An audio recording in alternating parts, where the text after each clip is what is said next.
अजय अपने कमरे में बैठा किसी जरूरी प्रोजेक्ट पर काम कर रहा था। बाहर तेज हवाएं चल रही थी और पूरा घर सन्नाटे में डूबा हुआ था। तभी अचानक बिजली चली गई और कमरे में अंधेरा छा गया। अजय ने पास रखी मोमबत्ती जलाई और काम पर ध्यान केंद्रित किया। कुछ देर बाद उसे लगा कि कोई उसके पीछे खड़ा है। उसने तुरंत पीछे मुड़कर देखा, पर वहां कोई नहीं था।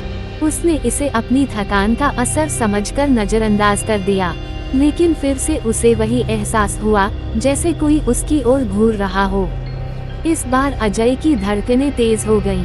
अचानक कमरे के कोने से किसी के धीमे धीमे बुदबुदाने की आवाज आने लगी।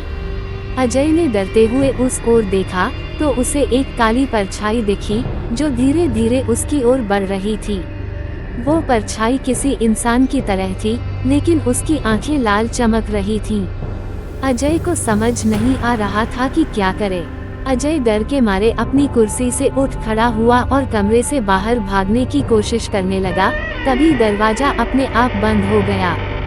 अब वो परछाई और पास आ चुकी थी। उसकी आवाज और भी गहरी और खतरनाक हो गई थी। अजय ने दरवाजे को जोर से खींचा, लेकिन दरवाजा नहीं खुला। तभी वो परछाई उसके बिल्कुल सामने आ गई और अजय ने देखा कि उसका चेहरा बिल्कुल विकृत और भयावह था। अचानक वो परछाई अजय के सामने से गायब हो गई। दरवाजा खुला और बिजली वापस आ गई।